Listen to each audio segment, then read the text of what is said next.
सभी को राम राम। नमस्कार। मैं हूं पीके अग्रवाल। आप देख रहे हैं ट्रुथ प्लस। साथियों, आज बात करते हैं दिल्ली में चुनाव की। दिल्ली में विधानसभा चुनाव घोषित हो चुके हैं। 5 फरवरी को चुनाव होंगे और 8 फरवरी को परिणाम आएगा।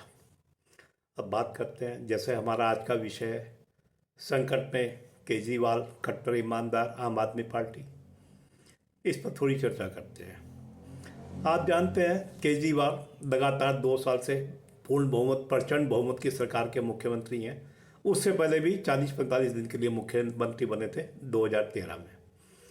अब 10 साल के मुख्यमंत्री के साथ एक समस्या क्या आती है, कोई भी सरकार हो, एंटी इनकम्बेंसी उभर कर आ जाती है कि आप 10 साल के बाद छुपा नहीं सकते आपने क्या किया क्या नहीं किया। यहाँ तक कि अगर आपने कुछ किया है तो जनता उसे शेयर भी करती है, साझा भी करती है। अब मैं आजकल वीडियो देखता हूँ दिल्ली के बारे में, समस्याएं हैं, कुछ सड़कों पे खड्डे हैं, पानी की समस्या है, यमुना की समस्या है, ये सारी समस्याएं हैं। अब जहाँ तक ईमानदारी की बात है, जो केजरीवाल की छवि थी कट्टर ईमानदार, उस छवि को बहुत धक्का लगा है। शराब के मामले में जेल गए हैं, उनके मंत्री भी जेल गए हैं, उनका एक सांसद भी जेल गया है। ये तो ईमानदारी की बात होगी। इसके अलावा उनके साथ जो स्वाति मालीवाल प्रकरण है, जो उनके मुख्यमंत्री आवास में पिटाई का मामला है, वो भी जनता के जहन में है।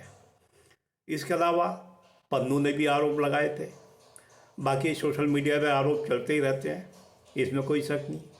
तो केजरीवाल के लिए ये संकट है, अंदरूनी संकट चल रहा है, ये छवि का संकट, काम दिखाने का संकट, ये तो चल रहा है। इसके अतिरिक्त चुनाव हैं तो आरोप और भी लगेंगे।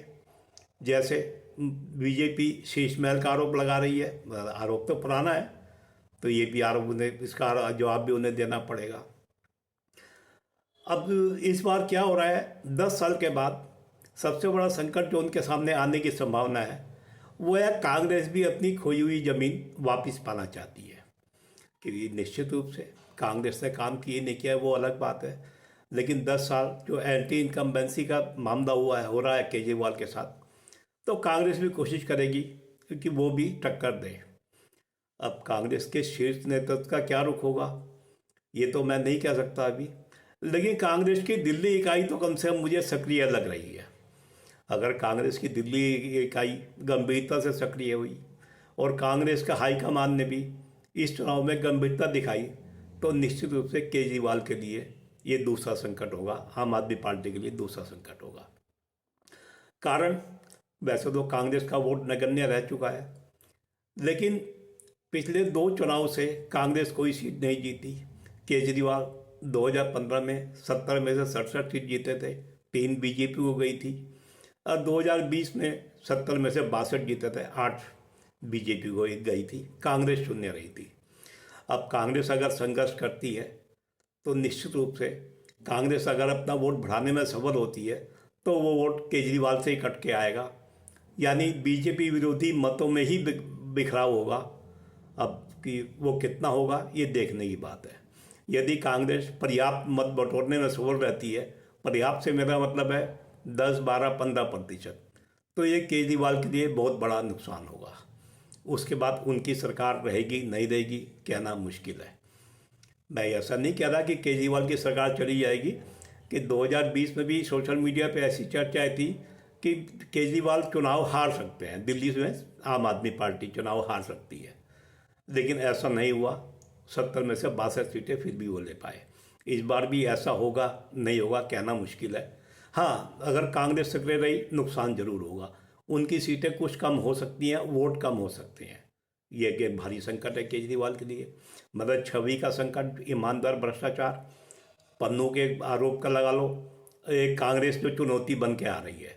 अब इस चुनौती से केजरीवाल कैसे निपटते हैं, कांग्रेस से क्या डील होती है, क्या अंतिम क्षणों में कांग्रेस सरेंडर कर देती है। ऐसा भी हो सकता है कि बीजेपी सत्ता में ना आए, इसलिए कांग्रेस केजरीवाल में कोई घोषित अघोषित समझौता हो जाए, लेकिन यह समय बताएगा। इस बारे में जब कोई समाचार आएगा तो उस पर भी चर्चा करेंगे। अब एक चुनौती बीजेपी है ही इनके लिए, हमेशा से ही चुनौती है। पिछली बार बीजेपी को 38% से ऊपर वोट मिले थे। अब इस बार मोदी जी की 2 रैलियां हो चुकी है, दोनों में उन्होंने आक्रामक शैली का इस्तेमाल किया है।